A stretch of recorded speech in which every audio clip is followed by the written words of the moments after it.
Today is February 11th. Welcome to Big Book Daily. My name is Rob. I am an alcoholic. It is a thrill, honor, and joy to be here with you today as we journey through the Big Book of Alcoholics Anonymous and the 12 Steps and 12 Traditions. Today we are going to be reading Chapter 10, Two Employers, pages 142 and 143. And we're also going to be reading Chapter 6, Step 6 of the 12 and 12, page 66. We're going to finish off that page and maybe even begin page 67. So with all that, my friends, let's get right to the big book.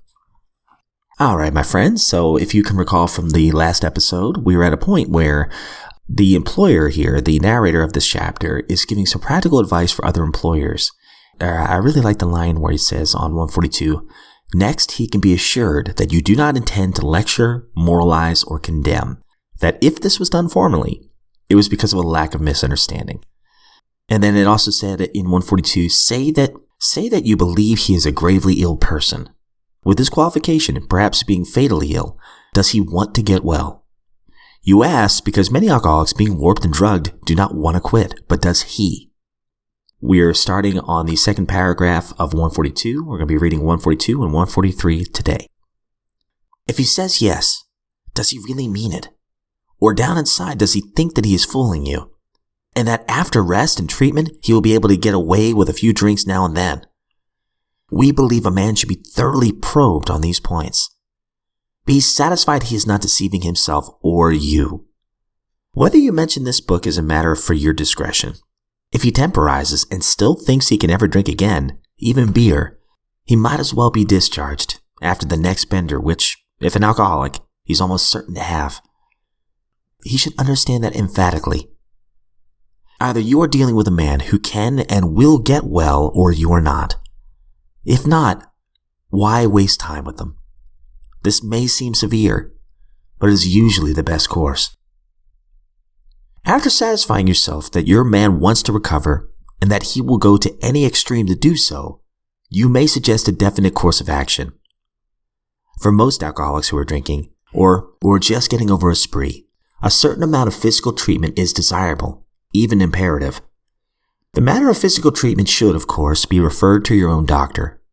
Whatever the method, its object is to thoroughly clear mind and body of the effects of alcohol. In competent hands, this seldom takes long, nor is it very expensive. Your man will fare better if placed in such physical condition that he can think straight and no longer craves liquor. If you propose such a procedure to him, it may be necessary to advance the cost of the treatment. But we believe it should be made plain that any expense will later be deducted from his pay. It is better for him to feel fully responsible. If your man accepts your offer, it should be pointed out that physical treatment is but a small part of the picture. Though you're providing him with the best possible medical attention, he should understand that he must undergo a change of heart.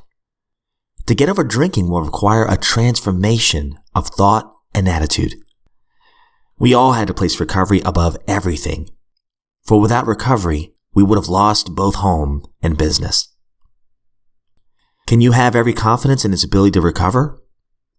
While on the subject of confidence, can you adopt the attitude that, so far as you are concerned, this will be a strictly personal matter, that his alcoholic derelictions, the treatment about to be undertaken, will never be discussed without his consent? It might be well to have a long chat with him on his return. To return to the subject matter of this book, it contains full suggestions by which the employee may solve his problem. All right, guys, we will stop there in the big book today. Now we'll jump right into the 12 and 12. On page 66, of course, we're talking about step 6, which is we're entirely ready to have God remove all these defects of character, which, as we've said a couple of times, is not a one and done kind of step. This is more of a lifetime step, as Bill W. kind of mentions earlier in this chapter. And the line that stood out to me in yesterday's reading was, no matter how far that we have progressed, desires will always be found which oppose the grace of God. I think that's the crux of being human. We're not always going to get it 100% right. There's always going to be something to work on. And I think that's where these steps have certainly helped in my life. So we're going to be reading the rest of page 66, just a couple paragraphs, and the top of 67. We who have escaped these extremes are apt to congratulate ourselves. Yet can we? After all, hasn't it been self-interest, pure and simple, that has enabled most of us to escape? Not much spiritual effort is involved in avoiding excesses which will bring us punishment anyway. But when we face up to the less violent aspects of these same defects, then where do we stand? What we must recognize now is that we exult in some of our defects.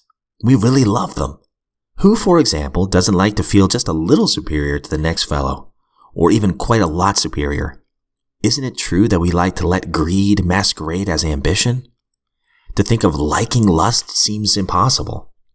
But how many men and women speak love with their lips and believe what they say, so that they can hide lust in a dark corner of their minds? And even while staying within conventional bounds, many people have to admit that their imaginary sex excursions are apt to be all dressed up as dreams of romance. Whew. All right, that is a tough reading for today. Or going back to the 12 while it's fresh, the line here, we who have escaped these extremes are apt to congratulate ourselves.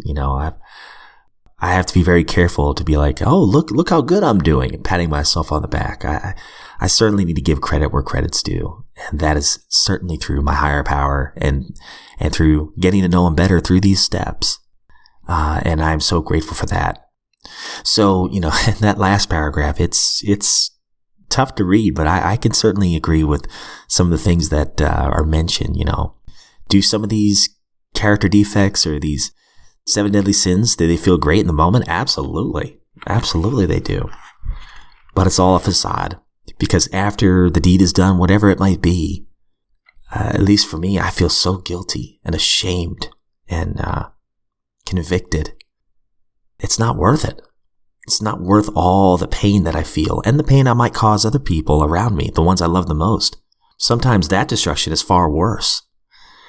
So, I think for me, it's learning to look at the bigger picture. As a friend would tell me, play the tape all the way through. Don't think about just this one moment. Think about afterwards. How are you going to feel? How are others going to feel when this is done? This is going to help or hurt. That's a good filter through which I can make my decisions. And finally, in the big book, I love the line on page 143. We're getting to the heart of the matter here. Quite literally, it says, though you're providing him with the best possible medical attention, he should understand that he must undergo a change of heart. To get over drinking will require a transformation of thought and attitude. That is the truth. The physical side of it, that's just the tip of the iceberg. If I don't realize that this is going to be a lifetime transformation, I'm probably going to drink again. So I love that they mentioned that here. And then right at the bottom of that paragraph, we all had to place recovery above everything. For without recovery, we would have lost both home and business. Sobriety is tough. There's a lot of work that goes into it. At least there's been in my life. And as I've said before, the balance of family and sobriety, it's tough. I will lose my family if I don't stay sober. That's why I've got to work at it every single day. And again, is the work worth it? Absolutely. Like if sobriety sucked, I think I've said this a few times, if sobriety was awful, I wouldn't do it. It's worth the work, and there are certainly many, many intervals in my sobriety where I have had peace and serenity and contentment. And when I don't, I've got some practical suggestions I can follow to do the right thing and to look the world in the eye. And my friends, if you'll just humor me today, I just want to read the 9-step promises. And you know what? I feel like for me, I've gotten a bit of these promises all throughout the way. And I feel like in my life now, I feel these promises every day. But I'd like to read them out loud if you wouldn't mind. This is on the bottom of page 83. If we are painstaking about this phase of our development, we will be amazed before we're halfway through. We are going to know a new freedom and a new happiness. We will not regret the past, nor wish to shut the door on it. We will comprehend the word serenity, and we will know peace. No matter how far down the scale we've gone, we'll see how our experience can benefit others. That feeling of uselessness, self-pity, will disappear. We'll lose interest in selfish things and gain interest in our fellows. Self-seeking will slip away. Our whole attitude and outlook upon life will change. Fear of people and of economic insecurity will leave us. We will intuitively know how to handle situations which used to baffle us. We will suddenly realize that God is doing for us what we could not do for ourselves. Are these extravagant promises? We think not. They are being fulfilled among us. Sometimes quickly, sometimes slowly. They will always materialize if we work for them. And I think that's a great way to close today's episode. Thank you so much for joining me in this lifeboat of recovery today. And I'm looking forward to seeing you back here tomorrow.